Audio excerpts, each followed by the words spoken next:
After a few months away, unless you count the impromptu episode that happened 3 weeks ago, the GP4 OC News is back for its milestone 10th ever season. And this milestone season could end up being one of the craziest ever, but more on that in a minute. The 2023 sign-ups officially closed this past Saturday, and whilst we wait for the first team news to break next week, let's look at some of the things that we know already, along with the latest rumours to dominate the paddock, because my word, they are crazy.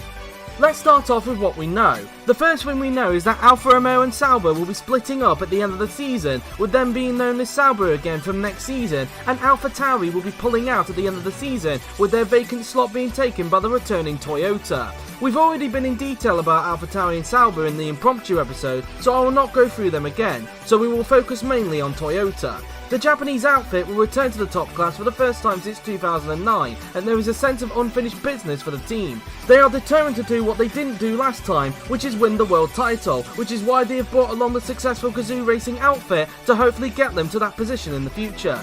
Their return was met with a mixed response, as some people were hoping it would be a privateer that would enter instead of another manufacturer. However, it turned out to be Toyota, and as a result it means there will be 7 engine manufacturers on the grid next season, as Toyota will be joining Mercedes, Ferrari, Renault, Honda, Lamborghini and BMW. It will be interesting to see whether this stint for Toyota will be more successful than what it was last time. The second thing we know is the adjusted car physics for 2023. Like we mentioned last season, the car physics will get a tweak every season to ensure that every season doesn't become too stale. The changes for 2023 include the following. The first change being that the engine power will be reduced slightly, meaning they could be a bit slower down the straight than they are now, but not too much slower. The second change being that the braking physics will be adjusted in an attempt to create slightly longer braking distances, which could lead to cars being more prone to locking up. So we could end up seeing a lot more mistakes from the drivers during the race. It should hopefully create an amazing spectacle. The third and final thing that we know is the provisional calendar for 2023, as that has had a major shake-up, mainly down to the 3 new venues and a returning venue.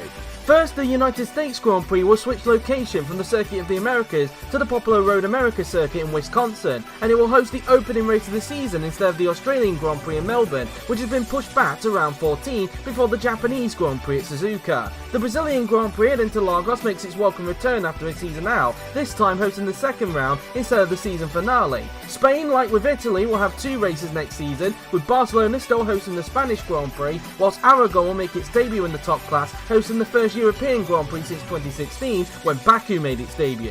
Then towards the back end of the season, the top class will have its first ever Saudi Arabian Grand Prix at the very fast Jeddah Corniche circuit, with the Grand Prix having a back-to-back with Bahrain. Interlagos, Aragon and Jeddah's inclusion onto the calendar has come at the expense of the Chinese, Korean and Hungarian Grand Prix, which have been removed from the calendar. However, like with Interlagos, they could return in the future. Although Road America has replaced COTA in hosting the US Grand Prix, Austin will still be a part of the top class in some capacity, as it will become the series' official reserve track in case anything happens to the 21 races listed in 2023. If Austin is called upon to replace a Grand Prix, then it will host the Texan Grand Prix due to the fact that the circuit is located in the state of Texas. If Austin gets called upon to replace Road America, however, then it will assume the US Grand Prix name instead of the Texan Grand Prix name. Overall, it looks to be a very exciting calendar, and I personally can't wait to see how the top class handles the new venues. So they are all the things that we know. So with that out of the way, let's have a look at some of the rumours that have dominated the paddock.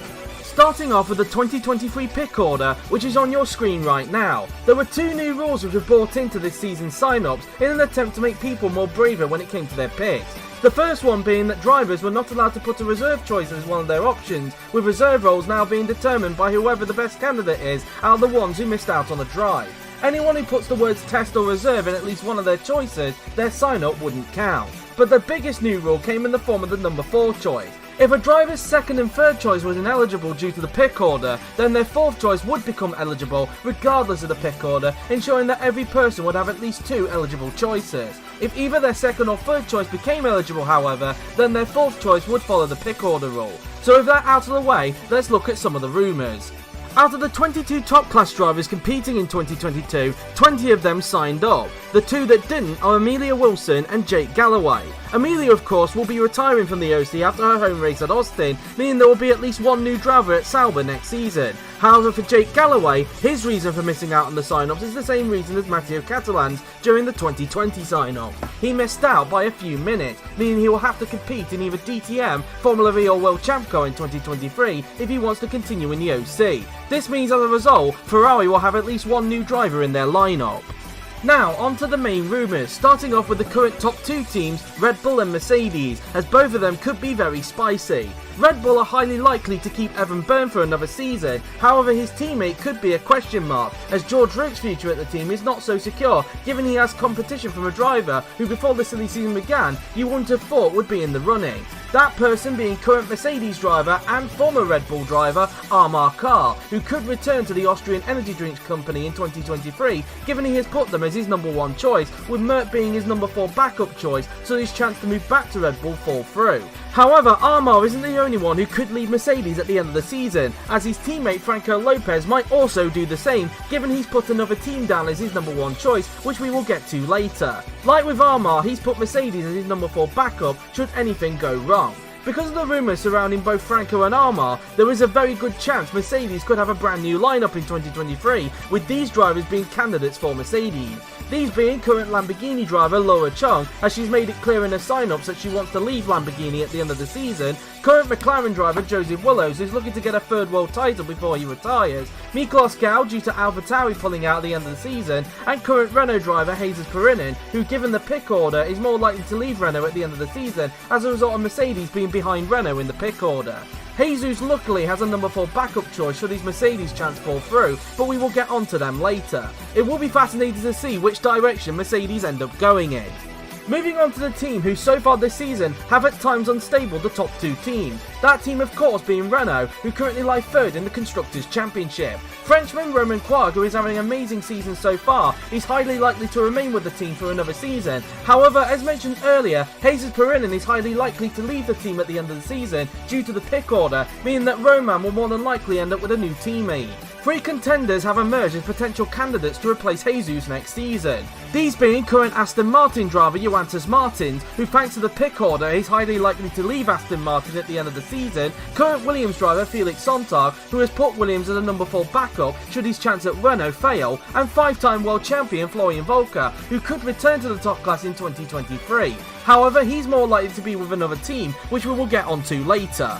Onto the current midfield teams, which are Ferrari, Haas and Lamborghini. Starting off with Ferrari, who as mentioned earlier will have at least one new driver in their lineup as a result of Jake Galloway missing the sign-ups and the fact that Chris Chatfield is more likely to remain with the team for another season.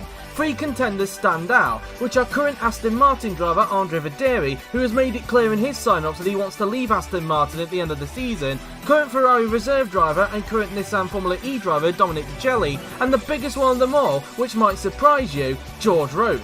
If Amar ends up beating George to the 2nd Red Bull seat, then George does have a chance of being Jake's replacement at Ferrari in 2023. Speaking of Ferrari in terms of engines, we move to Haas, with Bartosz Klos more likely to remain with the team in 2023 after an amazing return to the top class, whilst Michael Motto on the other hand may have to look over his shoulders as the likes of the team's current reserve driver Nicolas Zorbach, current Lamborghini driver Laura Chung should she miss out on a Mercedes drive, and current AlphaTauri driver Miklos Gau should he miss out on a Mercedes drive also, could be there to capitalise. On to Lamborghini, and it looks like the Italian manufacturer will have a new lineup in 2023, as not only has Laura Chung made her intentions clear, but Rahul Patel, who after a frustrating season has also made it clear that he wants to also leave Lamborghini at the end of the season. A number of candidates range from 2020 GP2 champion Aaron Curtis, current World Champ Car driver and ex-top class driver Adam Wolff, current F2 driver Fontana Keoshane, current Williams driver Jamie Griffiths, although he will need to up his performances if he wants to join the team, current DTM Championship leader Rubino Gonzalez, and 5-time world champion and current Lamborghini reserve driver Florian Volker, who could return to the sport with the team if he misses out on Renault. Next, we will look at McLaren and Sauber, with McLaren looking highly likely that they will retain Kirishima De Rosa for another season. Joseph Willows could still be his teammate in 2023, however if he ends up at Mercedes, then current McLaren reserve driver Brandon Jackson and 2021 F2 runner-up Samet Oskan could be there to pick up the seat. Meanwhile, at the rebranded Sauber, with Amelia Wilson retiring after her home race, the team will have at least one new driver in their lineup. However, it could be two, given that Bence Valdinga's future in the team is not so secure, given the Hungarian's shaky season. Yes, I did say it, so you can down a shot on that one. Unless you're under the age of 18, then don't. The team have various contenders, including German driver David Kupark due to AlphaTauri pulling out at the end of the season, current Lamborghini driver Rahul Patel, DTM Championship contender and former top-class driver Maxim Titkov, and current F2 Championship leader Hento Sinanome. It will be interesting to see what lineup Sauber end up going with in their first season after the breakup with Alfa Romeo. Moving on to the current backmarker teams Aston Martin and Williams, who have both enjoyed a terrible season. Aston Martin are more likely to have a new lineup in 2023 due to Vaderi making it clear he wants to leave them at the end of the season, and in the case of Martins due to the pick order. A few contenders stand out from the crowd, which are current World Champ Car driver Thomas Anderson, current F2 driver and current AlphaTauri reserve driver Santino Andreoli, current DTM Championship leader Rubino Gonzalez should he miss out on his first two choices, and 2017 DTM champion and current World Champ Car driver Gabriel Gomez should he miss out on his other choices. On to Williams, and like with Aston, they could have a new lineup in 2023 due to Felix Sontag going for Renault, although he does have Williams as a number 4 backup should anything go wrong, and also due to Jamie Griffiths making it clear in his sign-up that he wants to leave Williams at the end of the season. Their contenders consist of current Formula E drivers Daniel Adventure and Robert Ionescu, who is determined to return to the top class this time around, current World Champ Car Championship leader and 2016 DTM champion Julius Anderson, and current DTM driver Max Skillen. Which directions these two teams will end up going in remains to be seen. Finally, we move on to the new team Toyota, who have a lot of strong contenders for their return. Gabriel Gomez is the contender for the team, along with current DTM Championship leader Rubino Gonzalez and current F2 title contender Jafari Blackwood. However, the one that everyone is talking about is two-time world champion Franco Lopez. Yep, this is the team that Franco has chosen as his number 1 choice, and it is highly likely that the current championship leader will take on a new challenge at Toyota with the hope of leading the team to the world title in the future. Another contender to keep an eye on for Toyota is current Renault driver Jesus Perinen. If he misses out on Mercedes, then due to the fact that Renault are ahead of Merck in the pick order, the Spaniard could end up joining Toyota and also taking on the challenge as well. Overall, these next 10 weeks are going to be exciting, as this season's silly season is set to be the craziest silly season since 2018, and I hope you guys are also along for the ride. And they are all the rumours to have dominated the paddock. And with that, that concludes the pilot episode for the GP4 OC News Series 10. The first team news of the season will break next week at the Belgian Grand Prix at Spa-Francorchamps. Which driver or drivers will be announced first? Tune in to practice next Tuesday at the Circuit de Spa-Francorchamps in Stavlai.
Hello everybody and welcome to round 11 of the 2022 GP4 Offline Championship. We are here at the Hungaroring in Budapest for the Hungarian Grand Prix. The last Hungarian Grand Prix, for now at least, because it could return in the future if you didn't see the provisional calendar, as that is the wrong thumbnail for Hungary, but at least it's Hungary. Yeah, that's the important thing, unlike what we've seen in the past. But I am JW97, you would have already heard him there. I am joined by the host himself, Yuri. Hello, of course. Because it's the first week after sign-ups, I guess one of the sign-up members needs to be here, and I was the only one available, so hello. Yep, we were hoping that Evan would join us, but unfortunately he's not available, so it is just me and Yuri talking about the silly season for this one. Now, you may have seen, I did sadly make a cock-up with the pickup choices, but thankfully I can tell you there is no major impact. The only one that has changed is Ferrari, but in terms of its contenders, that has not changed. So I can assure you of that one. So just luckily, no more panicking about that one, really. The only thing that's changed is Ferrari. They are actually going to be 9th in the pick order as opposed to where they were originally, which was 5th in the pick order. Everybody else has not changed in terms of order. So we're all good on that one. So you will have seen it on the Discord chat, the updated pick order, because clearly there was a miscommunication in terms of the rulings when it came to the pick order, but all good. We've got it sorted now, and hopefully I don't make that mistake in the future. I'll probably put up the updated pick order in the first episode of the team news, so don't worry about that one in case anything has gone afoot about that one. But anyway, that's that really. As we get on with the action, as Michael Mocha is the first car out on the racetrack here at the Hungaroring, and we might as well talk about some of those rumours now that we've cleared up all the pick order shenanigans. But anyway, what can we say about some of the rumours? We might as well start off with the biggest one, Yuri, which is, well, Mercedes. That one looks to be quite chaotic. Yeah, Toto Wolff has been haunted by messages from various drivers across the series, and but I think it's a good problem to have for them, because their current two drivers are looking to leave, most likely. And to be honest, the options available for them are definitely good enough. Yes, indeed. Well, we say both, but one of them could still be at the team next season because of the competition that is at that team. Of course, I forgot to mention, we do have a reserve driver in the car. That is Enis Prachki in the Mercedes. He is in the car today in place of Armar Carr. So we have Armar in the car for Mercedes, as he is the official Mercedes reserve driver, which is, if you watch World Champ Car, is a little bit odd given that he's driving a BMW-powered car in that series. But oh well, as Prachki is starting his lap. And just wondering if the helmet is all okay there or not, because looks to be an interesting pattern. But it's the wrong way around, I think. Okay. That's what's gone on there. Oh, given the amount of panicking we've done, we might as well not change that. But anyway, that's all that with Mercedes. So some of the contenders that range for Mercedes include Laura Chong, Joseph Willows, we also have Miklos Gau and, of course, Jesus Perinen. And, well, if both seats become available, they've got a tasty selection right there to choose from. Yeah, 2 former champions and 2 drivers on pretty great seasons, to be honest. I think Laura Chang has been arguably the best driver this season, and Jesus has been Jesus. Bit unlucky, but I don't think you can blame the driver for how poor the Renault has been in terms of reliability. Yeah, indeed, and we might as well move on to the fellow top team, which is, of course, Red Bull, because obviously we think that Evan Byrne is probably more likely to stay at the team next season, although Evan is not fully convinced on that. I can assure you that was some of his words he said there. But in terms of the other seat, George Roque and Armar Carr seems to be the contenders. Now, that is the team that Armar has put his number one choice. Of course, Armar being a former Red Bull driver, he did drive for the team back in 2017, and, well, that one could go either way as well in terms of that second seat. Yeah, Armar's having a bit of an off-season so far this season, while George hasn't hasn't really been that good last season. This season's an improvement, but he's still missing that elusive race win for Red Bull, which is a bit poor, to be honest. In terms of that seat battle, it could go either way, but I think we will be seeing both on the grid. Yep, indeed, and well, it's going to be interesting to see, really. I think both of them will be on the grid, but in terms of which team they'll end up with is another question, because of course George's backup choice, which might have surprised some people in the news video, is of course Ferrari, of course, because as we know with Ferrari, they will have at least one new driver on the grid. We do think that Chris Chatfield is probably more likely to stay with the team, as we are currently viewing him right now, but we know that Jake Galloway won't be there because, well, Ian Escu said it was a Samatoscan moment, but I'd rather compare it to Matteo Catalan during the 2020 sign-ups where he missed out by a few minutes. Yeah, Galloway just didn't send his job applications on time, and yeah, see you in DTM. Either that or Formula E or World Champ Car, really. I mean, he, like with Matteo back in the 2019 season, at least Jake has seen the funny side. Champ Car has Yeah. Ferrari. They do indeed, so there is an option there to still be with Ferrari in some capacity, unless Jake wants to go outside the Ferrari realm. Who knows, really? But, yeah, that's kind of that, really. But along with George Rote, we do have Andre Verderi and Dominic Decelli as contenders for that. Dominic, of course, let's not forget, is the current Ferrari reserve driver, although you mentioned during the conversation that we had in the sign-ups discussion chat that we're in, that so far, even though you praised Dominic last season, he's been your disappointment in Formula E. Yeah, after the season he had last season, I was thinking that with Nissan becoming a Group 1 car in F3, I thought he would have a firm grip on the championship, but that definitely hasn't happened. Yeah, indeed, and, well, he still has a chance for Ferrari, but I think he will need to up his game a little bit in Formula E if he's got any chance of making his top-class debut next season. We mentioned Andre Verderi as well, and, well, it seems that, well, we might as well talk about the current team. He's at Aston Martin as well. Hold that phone, because Gauss crashed! Has had a crash at the final corner, and the home favourite here is his practice session is already over as a result, and that is a huge crash for Miklos Gau, who is, of course, as we know, a contender for Mercedes. Ooh, the car just went into pieces there. Looked like he carried a bit too much speed into that final corner there, and, well, it was just hard for him to catch that. Clearly, the AstroTurf on the outside definitely catching him, and he slipped off right into the wall there.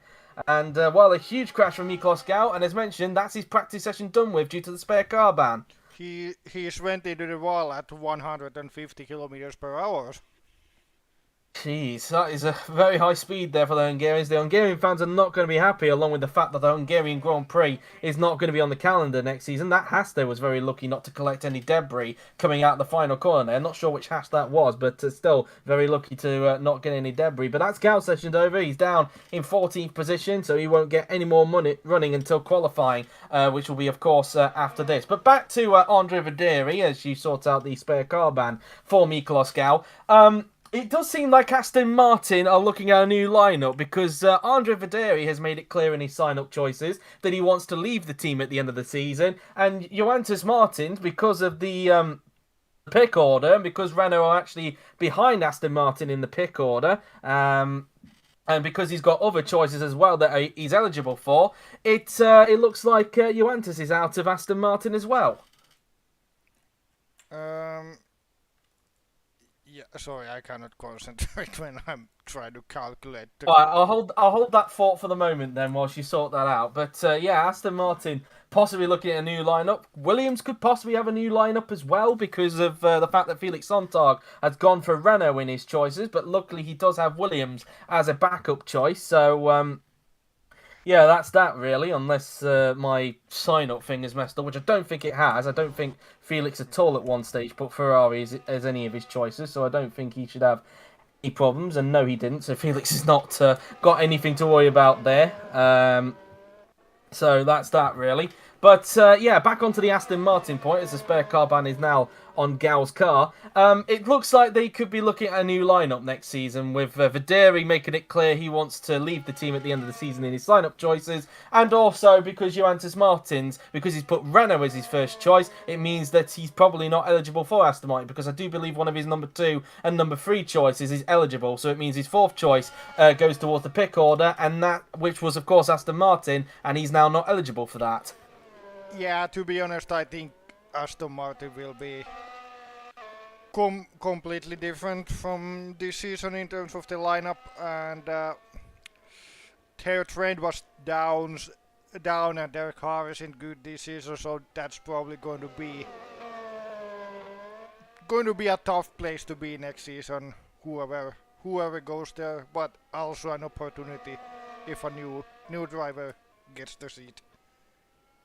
Indeed, as we now look at Enis Perachki in the Mercedes, who's currently in 4th position at the moment. So yeah, Aston have a few contenders in mind, although it's fair to say, in the words of Evan, he believes they are quite mid, some of these choices they've got. Because some of the contenders for Aston Martin consist of course, Thomas Anderson, who's currently competing in World Champ Car. Had a good race yesterday, did Thomas Anderson, it's fair to say. Santino Andreoli, who's trying to rebuild after what was a very tough start to the season, a bit similar to a Chris Chatfield start to the season from GP2 a few seasons ago. And also some choices as well if they miss out on their other choices, such as Rubino Gonzalez and Gabriel Gomez. So even if their number 1 choices may not be too spicy, they do have other options should they miss out on other choices. As we now look, as Willows, meanwhile, has gone up into 7th place in the McLaren. Might as well talk about McLaren as well. I think it's fair to say that I think that McLaren are probably more likely going to retain Kirishima De Rosa for another season, despite McLaren's tricky season. But of course, the question mark surrounding Joseph Willows, of course, given that he is a contender for Mercedes. So that could be a bit of a question mark for him there as well. Of course, they don't have many contenders. They have got Brandon Jackson, their reserve driver, who we might as well mention this. For some reason thought that McLaren was powered by Lamborghini, not BMW, but we'll gloss over that one. And they also have Samat Oskan, who, even though finished runner-up in the championship in F2 last season, he's not so far having the best of seasons in Formula 2 this season. I think he needs to raise his game up if he's got any chance of being in the top class next season. But yeah, I think with McLaren, really, Yuri, it's going to really come down to whether Joseph gets a Mercedes seat or not. Almost crashed. Luckily, as I was saying, for McLaren, it's really going to come down to whether Willows gets the Mercedes seat or not. Yeah, really, I think De Rosa is all good. I think McLaren wants to continue with him. They also do want to continue with Willows, but the talks with Mercedes are going on. But if Willows moves, then there is a good seat open for somebody. Maybe even a bit surprising.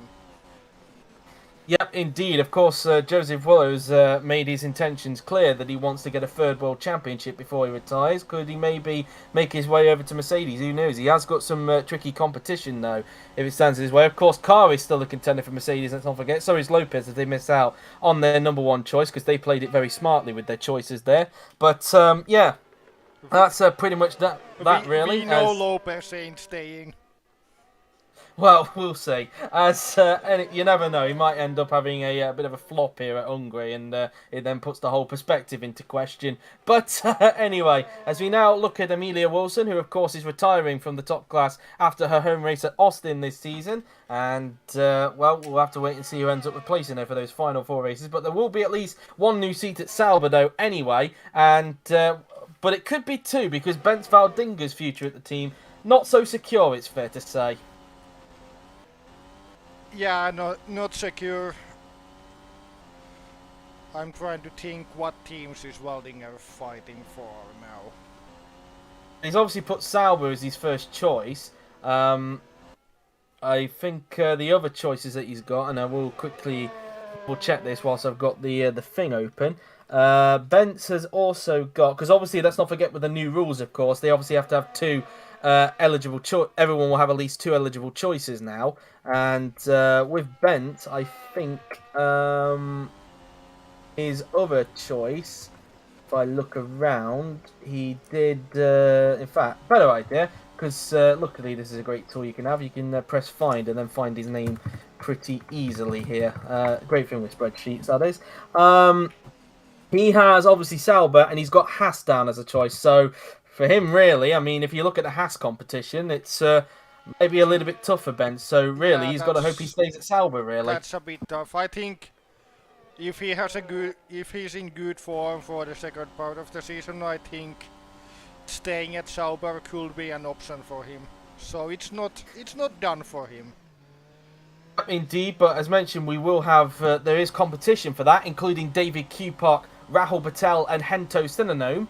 And well, it's for Rahul, I think it's fair to say, because even he said it as well in the stream chat, he might need to up his performance if he wants to have any chance of Sauber, because he's made it clear in his sign-ups, like with his teammate Laura Chung, that they want to leave Lamborghini at the end of the season. Same with Ra, who it's safe to say his relationship with Lamborghini is probably similar to that of Evan Burns' relationship with Renault. Well, Rahul has had a very shaky season, let's be honest. In my words, yes. Yeah. Yeah, which, if I did mention in that video, with me saying it, you can down the shot for that. Unless you're under the age of 18, then don't, because we don't advocate for underage drinking here. So, anyway, as we look at Barcher's Kloss now then, so yeah, Patel I think needs to up his game, especially with Kupak and Sinanome being contenders for Sauber next season. So here is Laura Chung across the line, and we might as well talk about her because, well, we might as well talk about Lamborghini as a whole because we did mention it, of course. Not only has Patel made it clear he wants to leave Lamborghini, so has Laura Chung. So Lamborghini looking at a brand new lineup next season, and they're contenders. Well, Florian Volker is a contender because of the fact that he is the current reserve driver at the team, and also, let's not forget, he did actually win yesterday in World Champ Car, so he does have a chance there. They also have, if my memory jogs me, they do have Rubino Gonzalez as a contender, who's currently leading the DTM Championship, should his first choice fail, which I do believe is Toyota, if my memory serves me correct there. They also have Adam Wolf, who's also doing well in World Champ Car. Von Chanek Kershani, who's also having a good season in Formula 2 at the moment. They do also have Aaron Curtis, the 2020 GP2 champion. Could this finally be the season that he finally cracks into the top class or not? Jamie Griffiths, also a contender there, because he's made it clear he wants to leave Williams at the end of the season. But for Jamie Griffiths, I think it's safe to say, like with Rahul Patel, he also needs to up his performances. Yeah, Jamie's been honestly quite horrible this season. Don't think he needs to do a lot to save his ass this year, to be honest. Yep, Rob, you are also a contender for Lamborghini as well. I didn't mention it because of the fact that otherwise the video would have taken a bit too long, really, to be honest with you, given the number of contenders that were there for Lamborghini. They do have a whole host of contenders, so you are a contender, Rob. So again, don't think that because I haven't mentioned you, that doesn't mean you're not a contender, because as we've seen in the past with Matteo Catalan, etc., not mentioning it doesn't necessarily mean you're a contender, because I might mention you later on down the line. But I mean, yes, Rob, you are a contender. If you mentioned all of the options for all of the teams, the pilot episode will take 40 minutes. Might even take 2 years if I even tried that, but so yeah. I think it's a good format to say the few top options, and then if somebody goes up the ladder, make a surprise appearance. Mention them later. I mean, we've done that so many times in the past as well, and I don't feel like changing that anytime soon, to be honest with you. But yeah, Lamborghini have a host of contenders as a result of Laura and Rahul making it clear that they want to leave the team at the end of the season. Who should we talk about next then? Let's talk about Haas then. I think we might as well talk about Haas because, well, I think it's safe to say Haas have been basically the surprise of the season, it's fair to say, despite the upward trending, because even though they did have an upward trend for this season, it's fair to say that I don't think many people were expecting them to be at the higher end of the midfield. So, for them, really, they're looking to build on that, and they do have another upward trend for next season, so there could be a lot of hype surrounding Haas next season. I think for Barci's class, I think it's safe to say that he'll probably remain with the team for another season. Michael Mocho, he could stay at the team, but as I said in the pilot episode, he might need to watch his shoulders. Yeah, I'm surprised there hasn't been that many options for drivers, because another upward trend, and the one that happened, the jump they made this season has been great. So like, you just could imagine what they can achieve next season. So in terms of the drivers, yeah, Kloss seems to be okay for now. Mocho can go anywhere. He can either improve and be completely safe, or he has had a tendency of making mistakes in crucial parts of the season when he's had a seat fight while in this series. So you really don't know what's going to go up with him.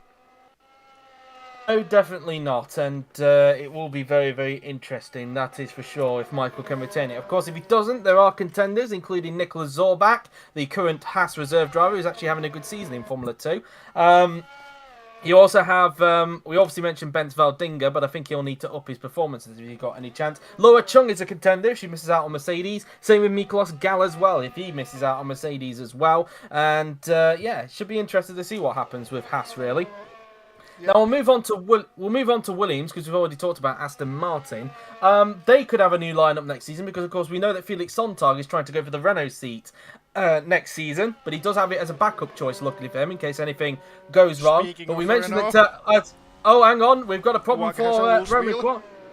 Does have a loose wheel, but can he make it back to the pits? I think he should be able to get that repaired, and he has. He has pitted, so thankfully it's not like a mechanical failure like we saw in Formula 2, because we know that Florian, during the Silverstone race, when somebody came into the pits with a blown engine, he actually kept them in the garage, that being Bernardo de Oliveira, and we're still yet to see if Yuri would ever do that, if anything happened during the top class or not, whether he'd go down that same route or not, but that's why I got a little bit confused when that happened during Formula 2, but there we are. Anyway, back to the Williams subject. Of course, Jamie Griffiths is looking like he'll be leaving the team at the end of the season, and they do have a number of contenders. We mentioned Robert Ionescu, he's in the frame. So is Daniel Adventure, another Formula E Championship contender, as is Julius Anderson, who is obviously who I should point out as a disclaimer, at the time when I did the pilot episode, I did say he was the World Champ Car Championship leader. Well, I recorded that before yesterday's race, and as we know, he's no longer the championship leader. Gabriel Gomez is, so he's the championship contender, I should say. But yeah,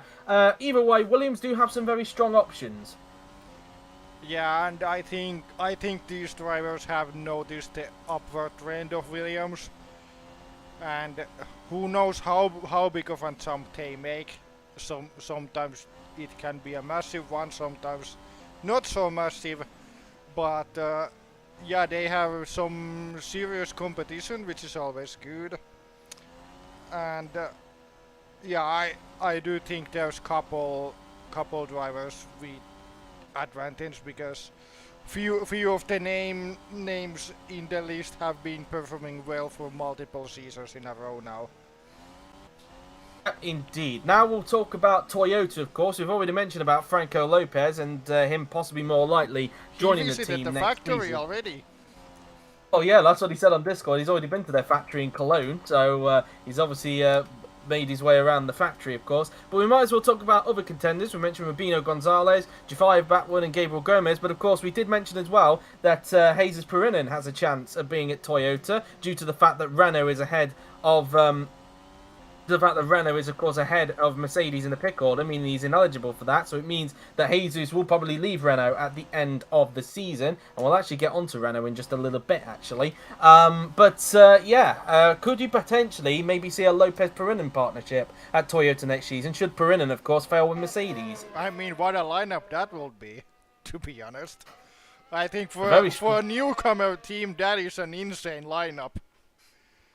Yeah, that's star power right now, having a world champion and an up-and-coming talent trying to as your first lineup to try and lead you in the right direction. That could be something. But whether that ends up being the case or not, we don't know, because of course Prix has put Mercedes his first choice, and he does have a chance of potentially being Lopez's replacement as opposed to potentially being his teammate. So we'll have to wait and see on that one. We'll go on to Renault now, Jesus' current team. Obviously, we do believe that Perrinen's going to be leaving the team at the end of the season due to the pick order. Roman Quarg, on the other hand, I think it's safe to say he's probably more likely going to stay at the team after what has so far been a very impressive season for the Frenchman.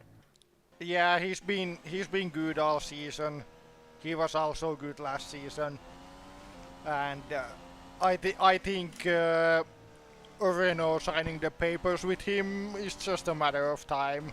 The second seat might be a bit spicier though. Yeah, indeed, because with Perrinen leaving, it does open the door for a few candidates. These candidates range, of course, from Johannes Martins, who, because of the pick order, is more likely to leave Aston Martin at the end of the season. Renault being behind Aston Martin in the pick order, and because I think because Johannes has also got another team eligible, either his number 2 or number 3 choice, it means he's not eligible for Aston Martin. So it looks like he's going to be leaving at the end of the season. Just quickly double check what the other team is that Johannes has got as his choices. Let me just type his name. He has, well, in fact, he did have Aston Martin as his second choice, in fact, so it wasn't his fourth choice. I do apologise for that. But still, he's ineligible anyway, because Aston Martin's ahead of Renault in the pick order. Same with Sauber as well. They're ahead of Renault in the pick order. And Haas is his fourth choice. So he does have a chance for Haas, but I think, again, it's the same story with Benz. I think he'll need to up his game, really, with the competition that's there. But who knows, really. But, yeah, you mentioned that perhaps there's a chance that Johannes might have shot himself in the foot here. Yeah, his results against the teams that he's trying to get for seems a bit ambitious. I think he needs to impress a lot to be in the conversation. Especially the conversation for Renault. Other two contenders, of course. We also have Felix Sontag. We mentioned him earlier on. Of course, he looks like he wants to try and go down the Renault route. But as mentioned, he does have Williams as a backup in case anything were to go wrong. And Florian Volker is also a contender there as well. And But of course, we think that Florian's probably more likely for Lamborghini. But you never know, of course. Things can happen throughout the course of these next 10 weeks, which could be very, very exciting indeed. And is that every team we've covered now? I think we've covered all 11 teams, really, I think. So, yeah, I think we've basically covered through it. Of course, apologies for the incorrect pick order that you saw in the pilot episode there. I will obviously get that changed. In fact, I might actually... You know what? Because I never actually mentioned the order on the audio. Because I never mentioned the audio there for... sorry, let me rephrase that again. Because I never mentioned the order itself specifically in the audio, and I just left it in the background whilst I talked about the new rules. I might actually edit that in the pilot episode just before I upload it, so I don't need to mention it again in the first episode. So yeah, that's that really. Yeah. Obviously, as mentioned, the updated pick order is in the announcements channel on Discord if you are interested as well. It's only really one change, really, and that's Ferrari. Everybody else has stayed the same. So that's pretty much that, really. And so that's that, really. And so we might as well focus on the rest of the session, because some people have actually just pointed out in the stream chat the lap times around here. 1 minute 14.9 here at Budapest. That's a very insane time that we're looking at there. Yeah, like we have seen multiple times this season, the cars this season have been especially fast. And of course, looking at the physics changes next season, I think the lap records that are gonna be set for these cars are going to stay for a bit at least.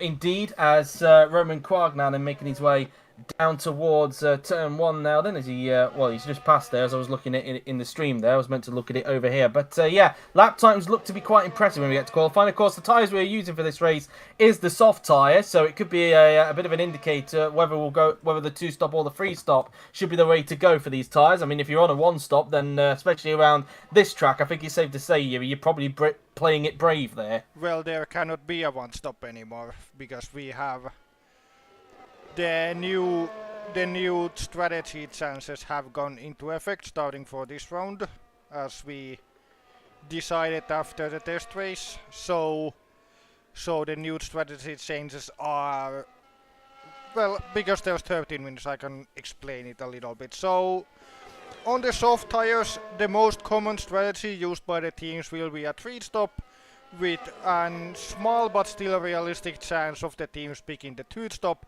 and the 1-stop will not be used. When we are on the mediums, the 2-stop is going to be the most common strategy, with both the 1-stop and the 3-stop having a small chance of appearing, and on the hard tires the 1-stop will be the preferred strategy by the teams, with the 2-stop having a chance to be used as well, and the 3-stop will not be used on the hard tires.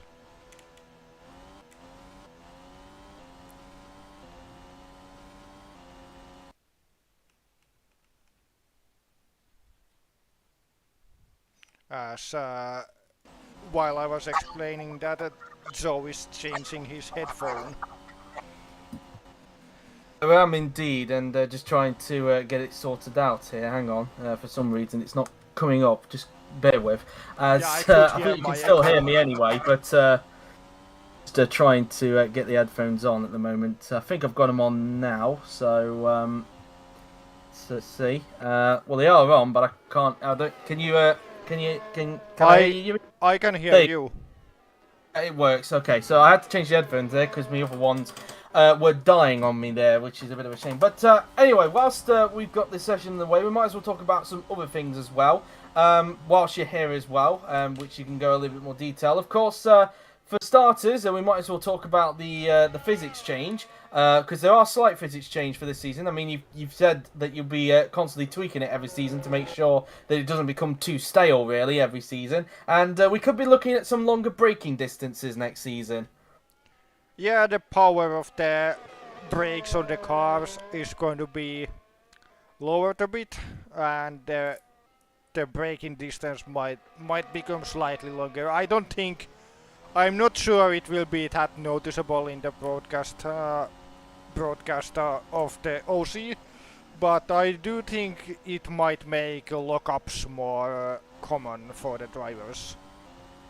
Yep, indeed, and of course we'll also have reduced power as well. Not too much, of course, but a slight reduction of power. So they might be slightly slower on the straight, but not too much, I would imagine. So I mean, the current cars are absolutely ridiculous on that straight line. Yeah, I mean, we can see it right now as we look at Bence Valdinga. You can see the speed that he reaches before he gets to the first corner. 235 at Hungary. I think that was 335, wasn't it? Yeah. And down the straight, so they can reach insane speeds down that straight. So yeah, I think reduction is probably needed down that straight. So we might not see too many lap record breaking times as a result, but well, you never know, of course. We might still get some. Well, we'll definitely get one for Jeddah. And on to the next topic. We might as well talk about the calendar because, well, your little system that you have, Yuri, it definitely created a little bit of a shake-up. The wheel, as people have branded it. It's definitely created a bit of a shake-up there.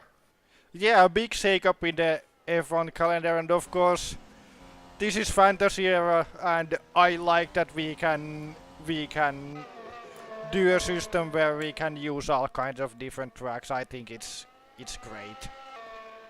Indeed, and of course we obviously have Interlagos returning next season after a season out, but it will host the second round as opposed to the season finale. Some people saying it's a bit strange seeing it as round 2, but if you grew up watching Formula 1 like I did in the early 2000s, then it's not too strange seeing it being towards the beginning of the season, because it used to be towards that point in the season. It was only until 2004 they started putting it towards the season finale, or towards the back end of the season, really. But we also have Road America, which is going to become the new home of the United States Grand Prix at Elkhart Lake in Wisconsin, and it should be quite an interesting race. I mean, we've had some very good races for World Champ Car over at that track as well, so I can't see why the top class can't have any good races there. Yeah, I think that's going to be a great track to have a race. So I think there's going to be lots of overtaking, lots of racing, and there won't be that many laps because it's a long track. But it's going to be fun to see how how these cars get on here there. Yes, indeed. And for anybody wondering how many laps it is, I might as well mention it because we do follow it to the same as what F1 does, the 305-kilometre minimum rule, unless it's Monaco, of course, because that's an exception to that rule. Because otherwise, if it went to that rule, then it'd go over the 2-hour time limit. And we'd be here welcome forever, to the 160 laps of Monaco. Actually, I think it would actually be 95 laps from what I've seen, but it would still go over the time limit if that were the case. But yeah, that's why it's capped at 78 laps, Monaco is. But anyway, as I was saying there, when it comes to Road America, it will be a 47-lap race. Even though it is quite a fast track, it is quite a lengthy track, is Road America. So it will be a 47-lap race there next season. The other new track that is going to be on the calendar, of course, the second of 2 new tracks, is, of course, Aragon, a.k.a. my favourite Spanish track, as everybody seems to refer to it over the years, because it seems to be a little bit of a meme in the OC. But yes, Aragon is making its top-class debut next season, hosting the first European Grand Prix since 2016, when Baku made its debut on the calendar. Again, I'm still wondering why it was called the European Grand Prix in the first place. But either way, it will be the European Grand Prix. That means, like with Italy, as Lopez makes a mistake through into the second-to-last corner there, Spain will be hosting 2 races next season. So for Jesus Perinen, I would imagine he'd be on the grid next season. Whether that will be either Mercedes or Toyota, we'll have to wait and see. But for Jesus Perinen, he's going to have 2 home Grand Prix next season. Yeah, and speaking of Spain, I'm just going to quickly mention that the Barcelona race will most likely remove the chicane. Yes. Well, we might as well mention that because, of course, they are removing the chicane in real life. We'll wait and see, of course, because we did try, of course, let's not forget a few seasons ago. We'll have to see a few seasons ago that only Yuri was involved in making the calendar, Rob. We had no say on it. Only Yuri is involved in that decision. My wheel. Yeah, his wheel. Yeah. But yeah, we'll have to wait and see if we get the no chicane version of Barcelona, because we did try and get the modern version of Australia onto the calendar, I think, last season, but it didn't work for some reason, so we ended up with the older version of Australia instead. So yeah, that's that, but we'll wait and see how that one sort of develops. But Aragon, for anybody wondering how many laps that's going to be, it'll be a 57-lap race at Aragon, so the same amount as what Bahrain is. So do look forward to that. And of course, we are planning to use the hairpin, of course, but if there are problems with that hairpin, as me and Flo have told Yuri, which he will test, of course, to make sure there's no issues with that hairpin. I think apparently Flo said it's not an issue for F2 cars, but whether it's the same for top class cars, because they are wider, we have to wait and see. But if not, then at least he's got another version he can play with, the MotoGP version, which cuts out that hairpin and just goes around a long swooping left-hander. It would mean a lap adjustment if that's the case, but not too much of a problem. But anyway, and the other track, which I think definitely raised a few people's eyebrows, it's fair to say, Yuri, is Saudi Arabia, the Saudi Arabian Grand Prix at Jeddah. Now, I'm sort of having to eat my words a little bit with this one, because I did say a few seasons ago to a certain Snezana Radivojevic that I didn't think that Saudi Arabia would ever be on the calendar for the OC. But yeah, I'm definitely eating my words on that one, so I do apologise for that. But yeah, it does apparently, from what we've heard, it is a very good track for GP4, so hopefully it's good for the top class. Yeah, it could. I mean, it's a track that I personally like. Let's not talk about the country. The less we talk about that, the better. But in terms of the track, it's a good track. But in terms of the actual, it is the reason why there is a reserve round now, because I am expecting that there could be issues with it. So in that case, we know what race is coming instead. Yep, of course, and what the reserve race that Yuri is referring to there is, of course, Austin, of course, because even though Road America is replacing it as the USGP, Austin is still going to be around as the reserve race. It will host the Texan Grand Prix if it's ever needed to be called upon, but if Road America, for whatever reason, runs into issues and we have to call upon Austin for that, then it will just assume the USGP name because, well, they're both in the US at the end of the day. But yeah, some very interesting stuff. And one thing to point out as well with the calendar, because Road America is actually going to be hosting the opening race of the season, as opposed to being later on in the season like Austin is, it has meant that Australia has been pushed back to round 14, which, to be honest with you, I know we could have had that in real life in 2021 with Australia towards back in the season, but yeah, that's definitely going to be a little bit strange not seeing Australia being the opening race.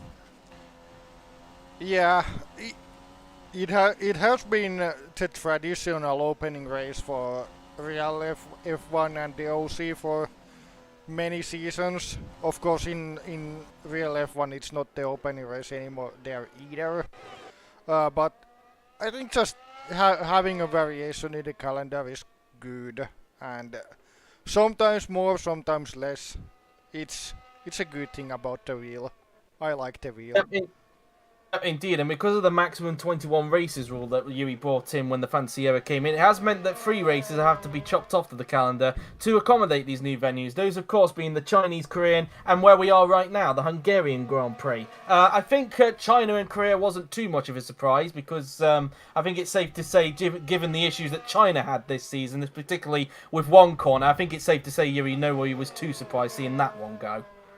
Well, I'm just going to give that kind of disclaimer that none of the tracks were removed because of the issues they were causing. They were removed because the wheel said so. Yeah, indeed. But again, in terms of people's perception, it's not too much of a surprise. And I think it's the same with Korea as well, because even though it's a popular track, there was some concerns with it during the test race. So, although we never got to see it in the dry, we only got to see it in the wet. But that's that. And the Hungarian Grand Prix, that's always been a little bit of a question mark with the OC, really, because although we do have quite a big audience over in Hungary, the track has been a little bit of a question mark, specifically with this corner that we're coming out of right now, because whilst we don't get too many issues with this corner anymore that we're coming up to, Turn 1 basically became the new Turn 3 in recent years, didn't it, Yuri? Yeah, and I've now, from the test race we had, there's been a bit of a problem with Turn 1, but I've been trying to fix it by giving the cars more straight line speed, because the issue is that if they go in a certain angle side by side, well, like the other car is a bit behind, it will try to outbrake the car ahead, but it will like half do the move and they will just bang wheels together. And by giving more straight line speed, I'm hoping the cars are going more evenly side by side so they can actually make the move. Yeah, indeed. As we have a few minutes to go in the session, as Byrne has actually gone up to second. He's now 8 thousandths off teammate George Rote there.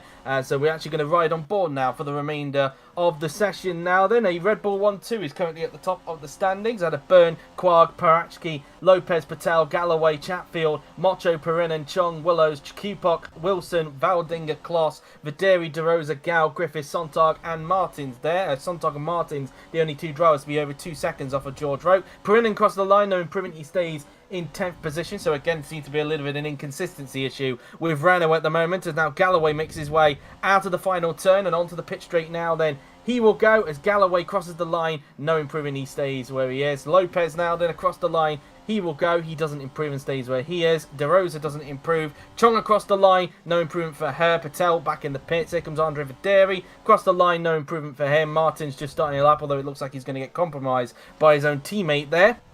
As Roman Quag now then comes out of the final turn with 30 seconds left. No improvement, stays in 3rd position. Byrne, meanwhile, down on his personal best at this stage, as now making our way towards the final corner now then on the racetrack. As Byrne now then makes his way onto the pit straight, and across the line will go Evan Byrne, and no improvement, stays where he is. Sontag around the final corner.